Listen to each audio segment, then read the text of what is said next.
It's time for the morning announcements. My name is Bethany Johnston with the information that is important to you. Today is Wednesday, November 1st, 2017.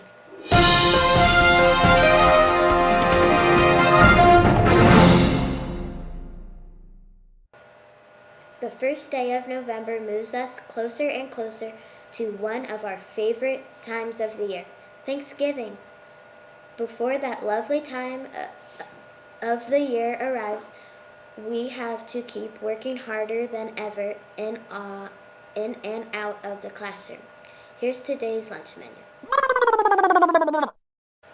Cheesy garlic flatbread, green beans, and chocolate chip cookie. Wellness Wednesday is here to stay. We hope you enjoy another healthy tip for today. Take a look at the water in this glass. Refreshing, hydrating, and invaluable to your survival. Before you take a sip, though, how do you know that the water inside is free from disease-causing organisms and pollutants? 1 out of 10 people in the world can't actually be sure that their water is clean and safe to drink. Why is that? Inadequate sanitation, poor protection of drinking water sources, and improper hygiene often lead to sewage and feces contaminated water. That's the ideal breeding ground for dangerous bacteria, viruses, and parasites. And the effects of these pathogens are staggering. Diarrheal disease from unsafe water is one of the leading causes of death around the world for children under 5. And according to a UN report from 2010, microbial waterborne illnesses killed more people per year than war. Proper treatment processes, though, can address these threats. They usually have 3 parts: sedimentation, filtration, and disinfection. Once water has been collected in a treatment facility, it's ready for cleaning. The first step, sedimentation, just takes time. The water sits undisturbed, allowing heavier particles to sink to the bottom. Often, though, particles are just too small to be removed by sedimentation alone and need to be filtered.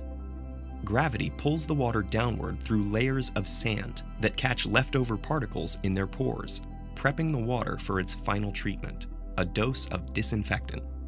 Chemicals, primarily forms of chlorine and ozone, are mixed in to kill off any pathogens and to disinfect pipes and storage systems. Chlorine is highly effective in destroying water's living organisms, but its use remains government regulated because it has potentially harmful chemical byproducts.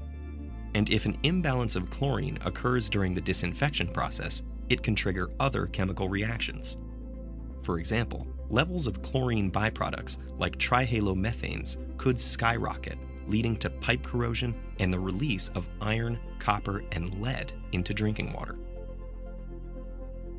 Water contamination from these and other sources, including leaching, chemical spills, and runoffs, has been linked to long-term health effects like cancer, cardiovascular and neurological diseases, and miscarriage. Unfortunately, analyzing the exact risks of chemically contaminated water is difficult. So while it's clear that disinfectants make us safer by removing disease-causing pathogens, experts have yet to determine the full scope of how the chemical cocktail in our drinking water really impacts human health. So how can you tell whether the water you have access to, whether from a tap or otherwise, is drinkable? Firstly, too much turbidity, trace organic compounds, or high-density heavy metals like arsenic, chromium, or lead mean that the water is unsuitable for consumption. A lot of contaminants, like lead or arsenic, won't be obvious without tests, but some clues, like cloudiness, brown or yellow coloration, a foul odor, or an excessive chlorine smell, can indicate the need to investigate further. Water testing kits can go a step further and confirm the presence of many different contaminants and chemicals. With many types of contamination, there are ways of treating water where it's used instead of close to its source. Point-of-use treatment has actually been around for thousands of years. Ancient Egyptians boiled away many organic contaminants with the sun's heat. And in ancient Greece, Hippocrates designed a bag that trapped bad-tasting sediments from water.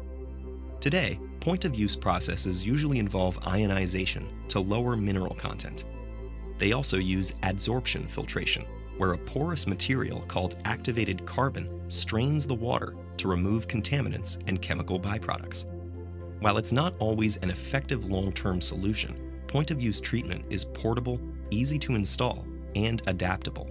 And in regions where large-scale systems are unavailable, or where water has been contaminated further along its journey, these systems can mean the difference between life and death.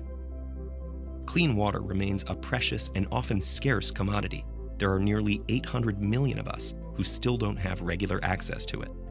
The good news is that continued developments in water treatment, both on a large and small scale, can alleviate a lot of unsafe conditions. Implementing proper systems where they're needed and paying careful attention to the ones already in place will fulfill one of the most basic of our human needs. Students, keep bringing food for the food drive. We hope to see more donations by the end of the week. That's all we have for today. Tune in tomorrow for more news and updates. Please stand for the Pledge of Allegiance and stay standing for the moment of silence.